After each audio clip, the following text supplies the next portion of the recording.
May it please the court, my name is Stephanie Martin and I represent the petitioner in this case, Tilman Nature Preserve. I would like to reserve 5 minutes for rebuttal. Yeah.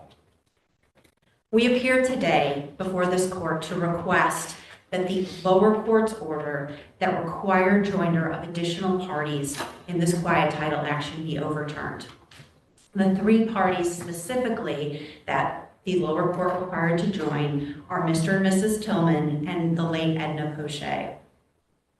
None of these parties are indispensable. Both the legislature under Florida Statute 65.041 and the courts via the Sparling decision out of the 4th District Court of Appeals have determined that a quiet title judgment that does not adversely affect and bind anyone who is not named as a party to the lawsuit. And let's put aside maybe for just a moment the first prong of certiorari review, the essential requirements of the law. I've read the Ostosky case, and I'm not sure our court has ever weighed in on whether the improper ruling and granting of a motion to dismiss or failure to join an indispensable party is cert-worthy.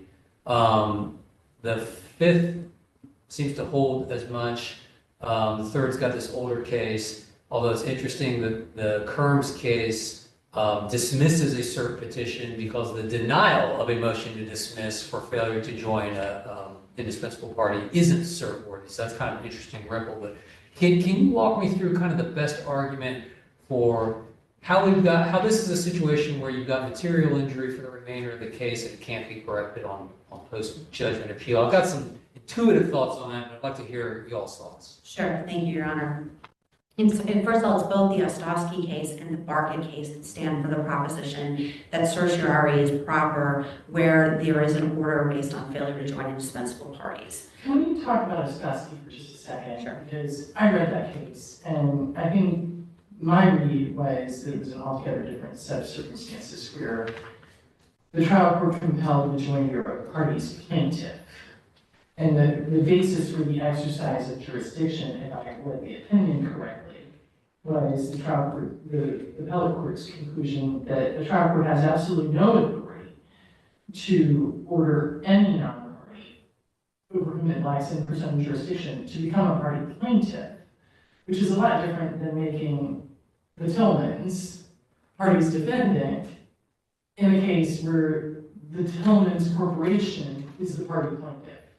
So I guess what I'm saying here is I'm not sure Ostosky gets you real far into cert-worthiness, but also as far as irreparable harm, I get the conundrum of trial court requiring a bunch of people being brought in and having to defend a lawsuit that they may not care about and under the statute wouldn't be bound by it. But what's the harm for the Tilmans here? Because those are the 3 people. It's Mr. and Mrs. Tilman and the now deceased mother-in-law, right? That have been listed as the indispensable parties. The Tilman TNP, whatever the entity is, now has to name them as defendants. Self, I'm suing you. Okay, self, we would accept service of process. Great, self, what defenses do you have? Where's the irreparable harm? So I think the larger concern outside of just respect to the Tilmans and Edna Poscher is the notion that we are going to continue to face motions to dismiss for failure to join indispensable parties, which the Sparling case has said are not necessary and that are not required under Section 65.041. And I would point out that one of the respondents, Dayflower, actually pointed out in their reply brief that they were concerned that there are additional indispensable parties that haven't been joined. And they mentioned specifically the utility companies or that may have utility easements underlying this property. And so ultimately, when we're looking at the interest of judicial economy and getting a case to the finish line, there is a real concern here that we're going to continue to face these types of motions. This isn't the first motion that was filed, and I know we talked in the brief about the previous lawsuit that was filed by Mr. and Mrs. Tilman to quiet title, where Would you be required to speculate about all the new motions to dismiss that you're thinking might happen? Well, the concept, the reason that that original motion to dismiss was granted was out of concerns of judicial economy. And the trial court judge in that case specifically said that from her perspective, better to litigate all these issues now than to have them continue to come up. But we have not moved the ball any further forward in addressing that issue. Let me springboard off of that. You would agree, would you not, that the effect of the court order is that you cannot proceed with your quiet title lawsuit unless and until indispensable parties are joined? Yes. So in other words, if you don't do what they're saying, the courthouse door is closed on you all, you cannot seek redress. That is correct. And I think ultimately that is really, the concern that underlies this appeal. We have a situation where we are trying to quiet title to determine ownership of the subject property. While we understand that there are easement rights at play, there are parties that claim an easement right, none of those parties have active ownership interest in the subject property. Well, and that's really where Sparling comes in. Forgive that I'll ask your friends about this, Kelly. The plaintiff is in charge of their lawsuit. The quiet title statute says what it says about who must and shall and not shall have to be joined. And in the earlier lawsuit, you sued half of Pasco County, it looks like. And you got a few more of them plus Pasco County in this one. And what's left are the Tilmans. Yes, the Tilmans and the estate The of estate Edna of Poscher. Correct. So Sparling says, right, that, as the captain of its own ship, the plaintiff has picked who they want a clear title as to. And as for everybody else, good luck to you later, right? Correct. And so I'm asking you that just to make sure I got your position correct, because I want to hear your opponent's position on that as well. No, I mean, that's correct. That is how we understand the Sparling decision. It really makes the plaintiff the arbiter of the parties that a title is going to be quieted against. And the goal of that is the plaintiff is the one that is in the best interest to determine who the other potential claimants are that could have an ownership interest. They're the ones that are initiating this lawsuit solely to get a determination as to ownership of the property. And so they're going to be the ones, if they don't say that a certain party doesn't have any ownership interest and they're not concerned about that party being able to make a viable claim, then they don't have to name them. The idea is that they name the parties that they are concerned with have an ownership interest, and the court adjudicates that interest against them. Your Honor, I want to circle back because I know you had some concerns about the cert review and whether or not we were here properly before that. So let me just talk about that. You mentioned the Kearns case. That case identifies the elements. There has to be a departure from the essential requirements of law resulting in material injury for the remainder of the case that cannot be corrected on post-judgment appeal. I think the last element is certainly the easiest to address. You can't correct on post-judgment appeal of an order that would require joinder of additional parties. Those parties have been joined. Yeah, I was noodling that. And like, how do you even measure the effect of that improper order? How would you even bring that issue in a final appeal? That, hey, judge, by the way, you should reverse the judgment that got entered here because we had to join parties that we shouldn't have had to join, and how did that adversely affect and cause harm? I don't know how you unravel. Like, once somebody's a party plaintiff or a party defendant, for that matter, you've changed the fundamental nature of the civil litigation and how it plays out from that point forward. So it's an interesting issue that probably has distinguishing features also between when parties come in as necessary parties and they voluntarily want to join in, which is a different issue, as opposed to saying they're indispensable and the lawsuit cannot go forward without their presence. So I honestly don't know. I don't know that anybody's explored that, but it does seem to be difficult to quantify, and maybe that gets you to where you can get for purposes of cert jurisdiction. I don't know. Well, I think just respect to that element on post-judgment appeal, you can't correct an order that required joinder of parties. So you just state that as a truism. I'm just going to put that out there. You can't correct it because you can't untangle the spaghetti. It's too messed up at this point. Right, exactly. Now, I think the issue that you're raising is whether there's a material injury for the remainder of the case.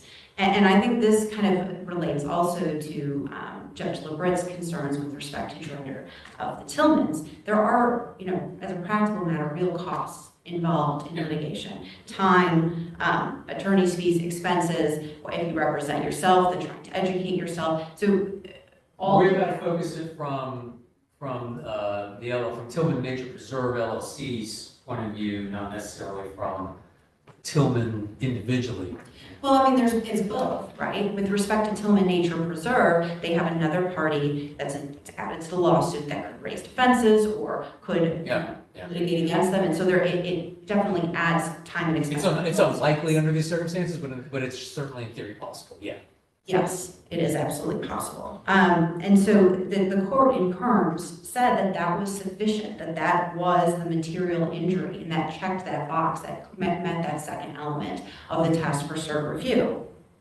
And in terms of a departure from the essential requirements of law, this is where we do look at Ostowski. Ostowski court recognized that erroneously dismissing a complaint for failure to join indispensable parties constitutes an egregious departure from the essential requirements of law.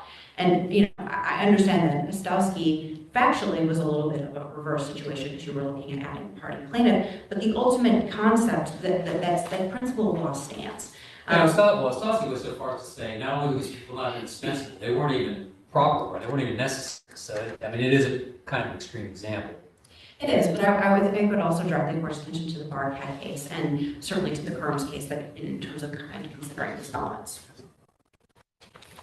Now, Your Honor, I want to talk briefly about the language of section 65.041, which says no person not a party to an action, quiet title action being referred because this is a chapter 665, is bound by a judgment rendered adverse to his or her interest.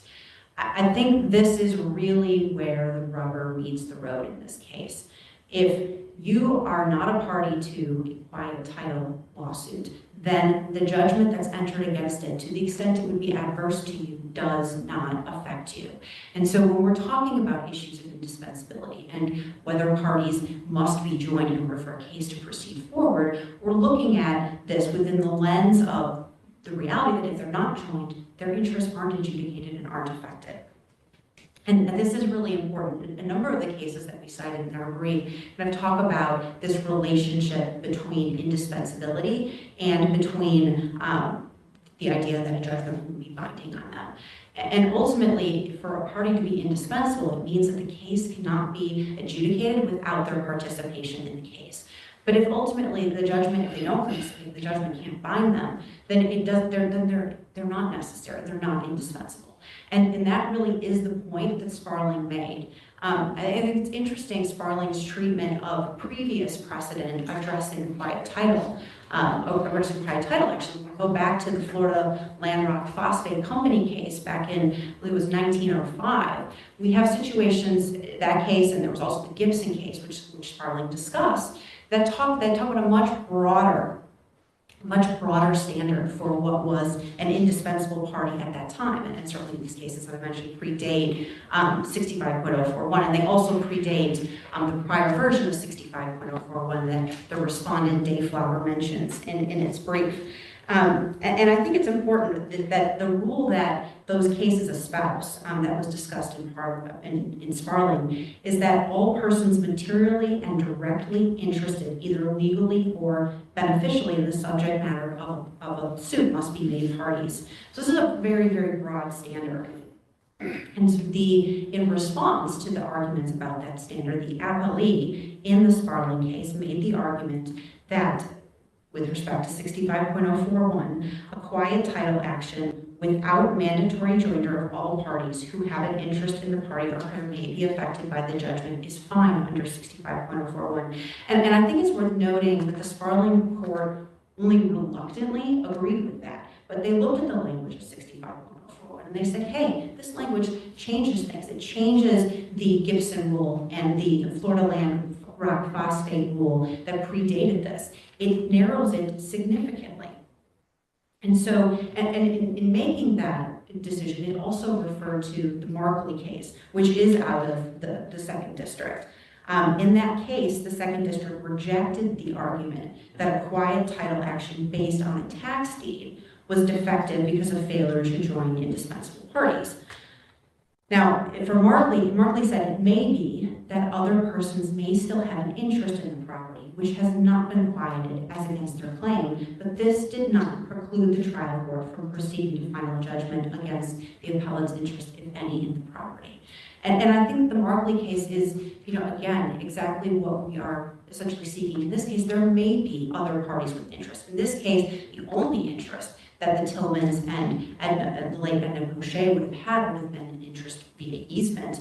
It was not an ownership interest, and that was certainly an issue we discussed at length in our brief, that really there is a very strong difference between parties that have easement interest and have ownership interest. In fact, quiet title actually is not the vehicle under Florida law to be used to address easement interest. But the point... Just to let you know, you're into your Oh. 5 minutes, so you can keep going if you wish. I just want to let you know. Thank you, Your Honor, I appreciate that. I think the larger point from Markley stands that other parties may have an interest in the property that could be quieted, but they're not indispensable parties. So with that, I will yield the floor and save the remaining time for rebuttal. Thank you. May it please the court. Sir. My name is Max McKinley and I represent Dave Flower. Present also is Ms. Thornton, who represents the Cribs, the two respondents who filed briefs. I'd like to reserve 12 minutes of our time for Ms. Thornton. Okay, so you're going to have 8 minutes and she's going to have 12 minutes? Yes, Your Honor. Okay. Well, can I ask you a question right out of the gate then? Yes, sir. Okay, you represent Dave Flower, which is a neighbor to this roadway that we're talking about, correct? That's right. Dave Flower is not asserting any interest in the title to the road, correct? Well, that's an interesting question, Judge. It's not fair to say we're not, we do have an interest, and our interest in that property. Interest in title. Then that's correct. We do not claim to own the land. Then what, and just forgive for the blunt question, but what are you doing here in a quiet title action? Because if you're not named as a defendant, and I understand you all intervened, but if you're not named as a defendant, under the statute, your ownership interest couldn't be affected to the extent you had it. You disclaimed having any ownership interest. So why are you all here? Well, to answer the court's question, Your Honor, we were not named as defendants in the what's referred to preliminary lawsuit. Preliminary, right. We filed a motion to intervene, but that motion was never ruled on, or it was denied as moot. It was never addressed on the Because merits. Pasco County gets their win on the motion to dismiss that adjoining landowners, for whatever reason, needed to be joined, even ones that are disclaiming title interest in the property.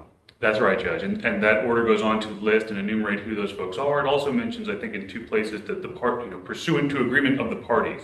This was something that was agreed on in advance during part of that hearing and the whole process. And so thereafter, we are named as a defendant in the present action, the case that's on appeal before this court today. But you still are disclaiming to have any title interest in this property.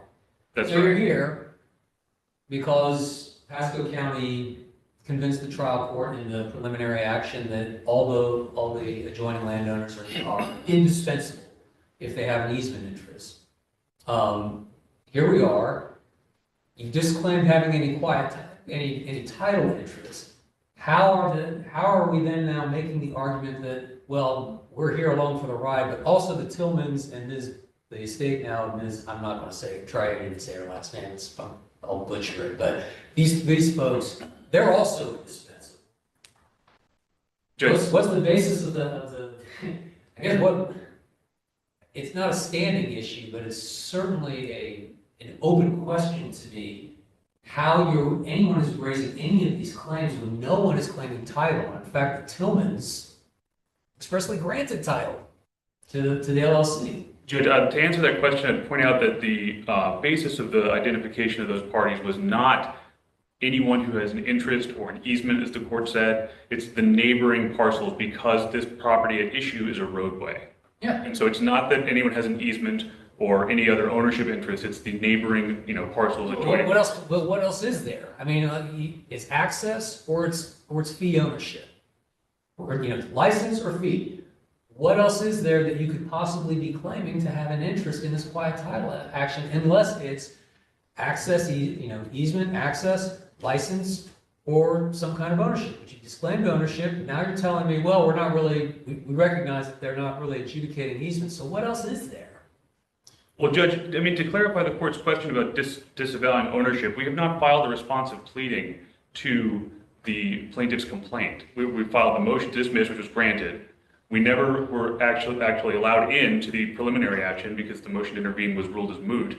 And so I can't stand here today and say without, with all certainty that my client has no claims of ownership whatsoever. The record before us, we don't have any assertion of that. But that's right. We Heaven haven't. knows they've had plenty of opportunity to make that assertion. Hey, we have an interest in this title claim, and title of this property. We want to be heard. We want to join. They didn't join us. We get it. They don't have to join us under the statute, but we want in. Well, based on a title issue. That's right. That's never been made. Well, that's right, Judge. If we were not included in this secondary action, it's possible we would file a motion to intervene or other ways of getting into the case. But as far as the ownership claim the court asked about, we've not filed a responsive pleading and made that. You're here now. I mean, what's the claim? What's the interest? Right. So and on that line of reasoning, there's a difference we believe in the statute, the way it's the difference between an adverse judgment or a judgment affecting the interest that a party may have to the piece of land. So there's a possibility that, for example, the judgment might not be directly adverse, as in ruling in the petitioner's favor for who owns the property, or saying that we no longer own the property or whatever interest we have is extinguished. That'd be obviously as bad as it gets. It can't do that, though. The only thing that a quiet title action can touch is titles. Right. Kind of inherent in the name, right? Well, no, that's They're not. not extinguishing easements. In fact, I read the complaint. They structured it so it's pretty clear. We're not trying to affect anyone's easement rights. So, what's the interest? Well, Judge, we do have an interest in the easement, and we are an adjoining landowner pursuant to the prior court order saying these are the adjoining landowners. In addition to that, we have Bird versus Richards, which specifically says the county and the neighboring landowners are indispensable parties. And in addition to the court's comment about... Help me out, because I remember reading that case. I think that was the per curiam case. If I remember right, it was about maybe a couple paragraphs long. What was the rationale there for that statement? Do you remember? Judge, I would point out, so this is it's a 4th district case, the same as Sparling. It actually was entered after the Sparling case. And on the final full paragraph before accordingly, it says, the town and the adjoining property owners constituted indispensable parties. That case was over fee ownership of a road. Yes. We don't have that here because you disclaimed having a fee interest in this road. Well, Judge, that might, I don't think that the disclaiming ownership portion is the operative part of that opinion. No, but the fee interest is, because that's what was at issue there. Judge, the fee ownership is also an issue in this case because the petitioner is claiming fee ownership of the roadway. And I know I've used up a lot of your time, but you got one more minute left, so I'll let you. No, thank you, Judge. If there are any other questions, I think I can reserve the rest of my time for Ms. Thornton. Oh, okay. She'll have 13 minutes then. Thank you.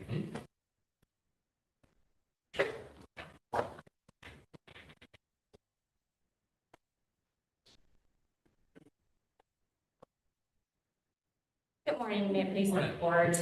My name is Tiffany Thornton and I represent the Krebs respondents/defendants in the lower court proceedings, and it gives me great pleasure to represent those clients. Before the court today, I believe that the first thing that myself and the respondent, Dave Flower, owe to the court is to disclose to the court that we represent developers.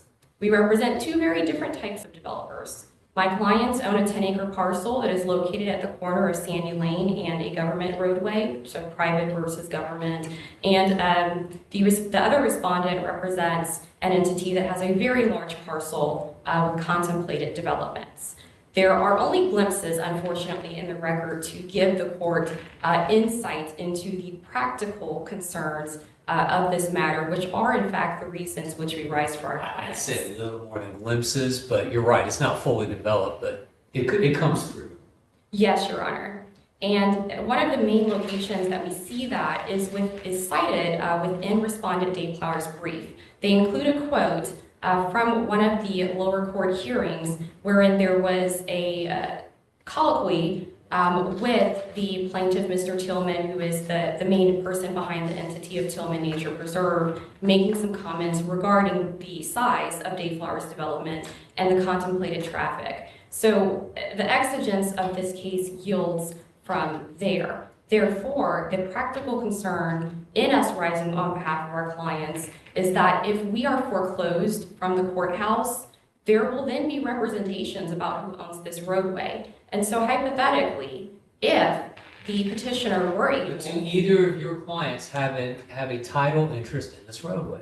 Your Honor, I do not know if my client has a title interest in this roadway. I am very interested in... Por favor, come on.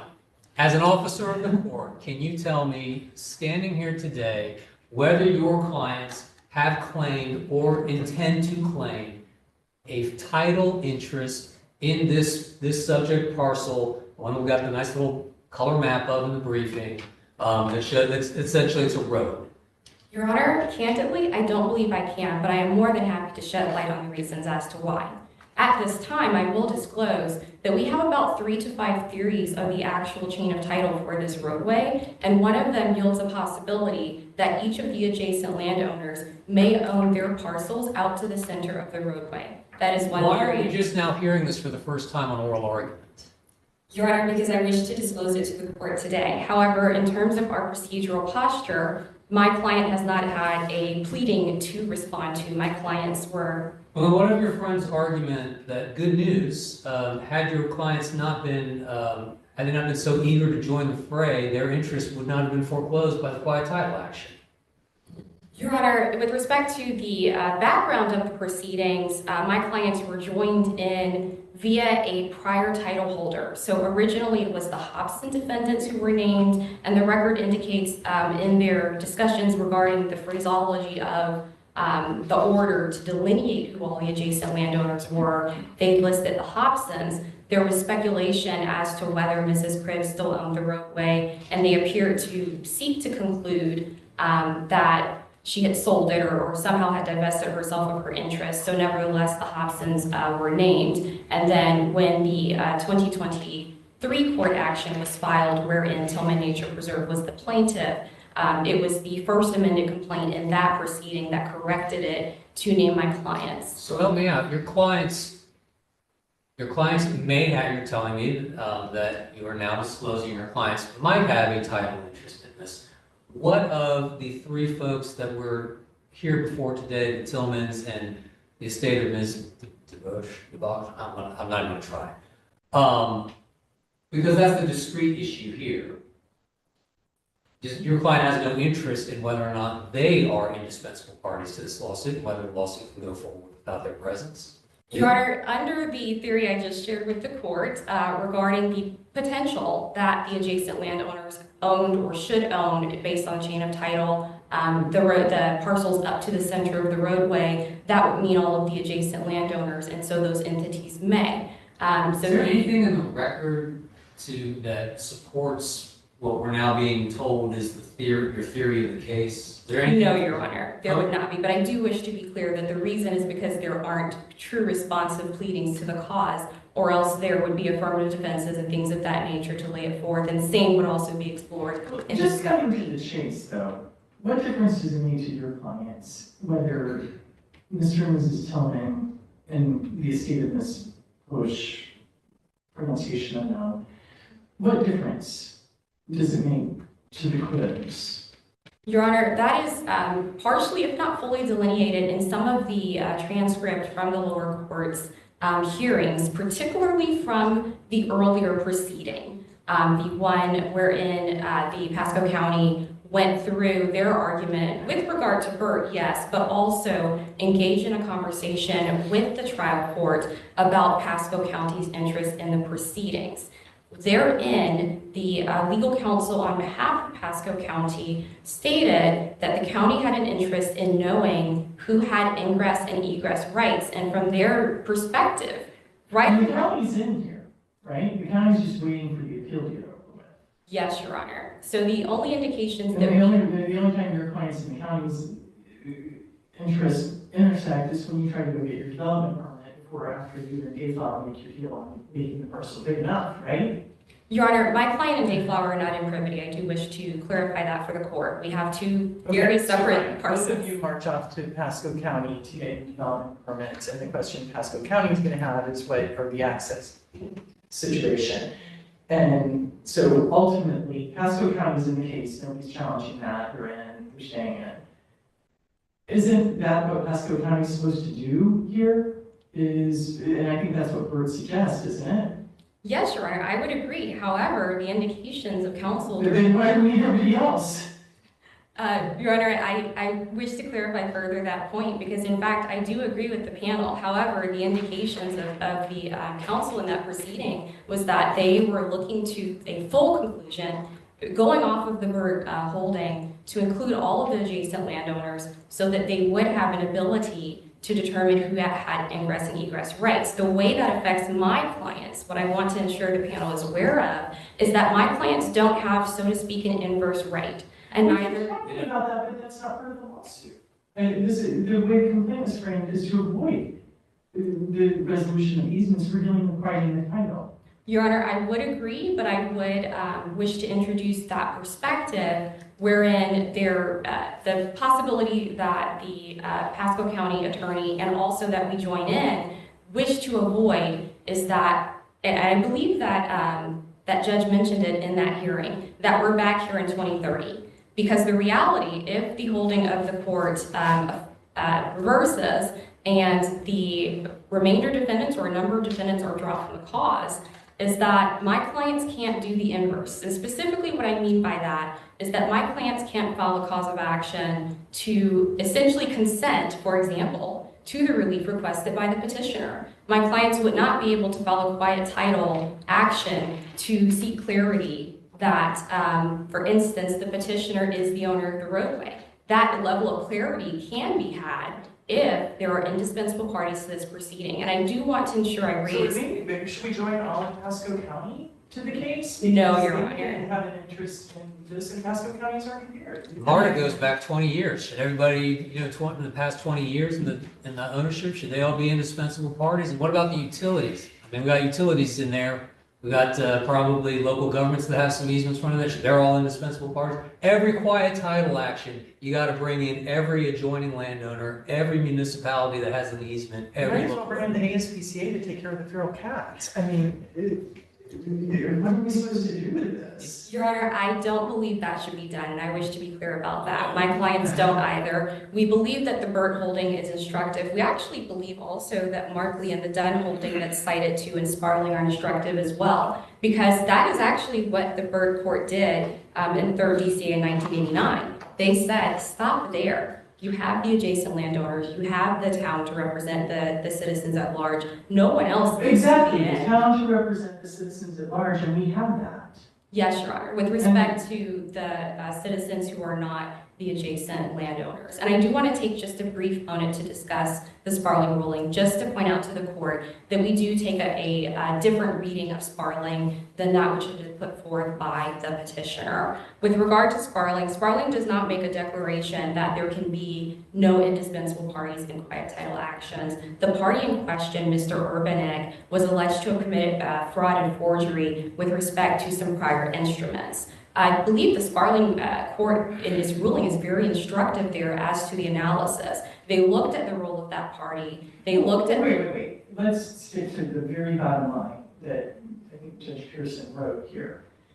The resolution of Appellate's claim here, Tilman Nature Preserve, against Urbanek, in that case, the original grantor, the allegedly fraud, was not necessary to quiet the title between Appellate and Appellate. In other words, between Urbanek's successor and the then owner of the property, or the claimant.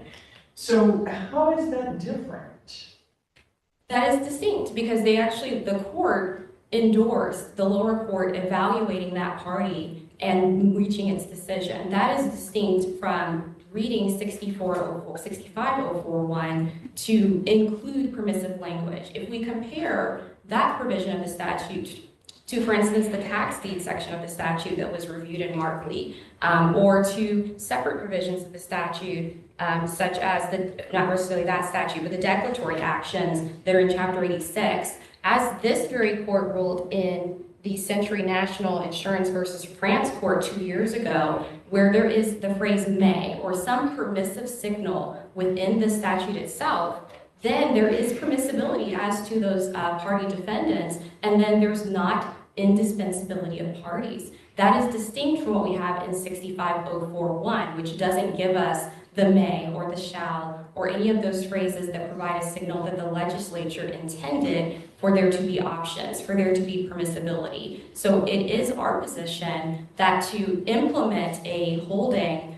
that there can be no indispensable parties in quiet title actions that fall under 65041 would actually read in or include language that is not there. What we believe should occur is that the trial court should have the discretion to review whether the alleged indispensable parties are appropriate or not. And if they're not, to deny that motion to dismiss, to deny the relief sought, but for the lower court to not have that opportunity in the first place, we believe would be in contravention of the proper interpretation of the statute based upon precedent. If the lower court reviewed, for example, had my client filed a motion to dismiss, had the lower court reviewed a motion to dismiss, there were two filed by the Dayflower defendant, and denied that after an analysis, that would of course be subject to this court's review, and this court would make a determination. But to say that in no instance may the trial court evaluate whether such a party raised, for instance, in a motion to dismiss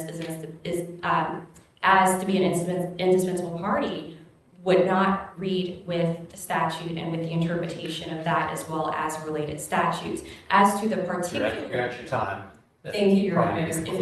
If there are no further questions from the panel, I will conclude. Oh, wait a minute. No, nothing.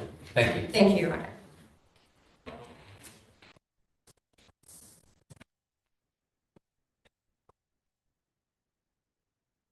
May it please the court. I wanted to, in the course of this argument, we have not spent a lot of time talking specifically about the Tilmans and Edna Poscher, which are the indispensable parties that the respondents allege, the parties that respondents allege should be indispensable. And I think there's a couple of arguments that I want to highlight for the court on that point. First, the Tilmans don't own or have any ownership interest in the property that's the subject of this matter. They have conveyed it to Tilman Nature Preserve. And, you know, we say it 29 times in our amended complaint that this case is about ownership of that property. It is not about easement rights. And I think the Keys Island Properties versus Crow case is pretty instructive on that point. It says that quiet title actions cannot be used to limit or extinguish easement rights. So to the extent there is a concern about easements or the respondents' easements that they have, this is not the forum for adjudicating those disputes. And also with respect to the Tilmans and with respect to Edna Poscher, they are not actually adjacent. Their properties are not actually adjacent to the property that's the subject of this. In fact, there is, in order for the Tilmans and the property that was owned by Edna Poscher, in order for them to access Sandy Lane, they actually have to drive over the property that is owned by Dayflower, and they have an easement that allows them to do that. So they're not directly adjacent, and I think that is a distinguishing factor with respect to them versus the other adjacent property owners that have been joined. Is that in the record? That's yes, candidly. it is. It is, and if you look in our initial brief, there is the graphic, the map, and it shows there's a box where there's a few different parcels that are carved out, and that box is separated by the large Dayflower parcel. You can see that the road ends at the Dayflower parcel, and then our clients have to drive over the Dayflower parcel to access it. So, I mean, I think that's an important point worth noting for the court. With respect to the Burke v. Richards case that the respondents raised in their argument, I think it's important to note that that case, in addition to being a very brief opinion, much of the discussion in that case was related to other counts. There's a trespass count that's raised in that case and a declaratory relief count. And so the standard in terms of indispensability would have been different than a strict quiet title case like the one that is before this court.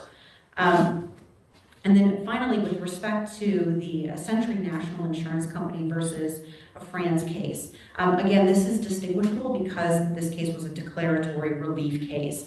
And the point that is made by counsel for Mr. and Mrs. Cribbs regarding the language of the declaratory relief statute, which is echoed in some other statutes that are cited in the brief, is that it includes language that all persons may be made parties who have or claim any interest which would be affected by the declaration. Now, the Cribbs counsel argues that this may language ultimately is what creates the permissiveness. And because this language is absent from 65.041, there isn't a level of permissiveness. From our perspective, this language is not the arbiter of whether or not a party can be permissively joined or is There's a indispensable. rule of civil procedure that governs how and when people can permissively join. That is correct, Your Honor. That is correct, Your Honor. If the panel has no further questions, I will yield.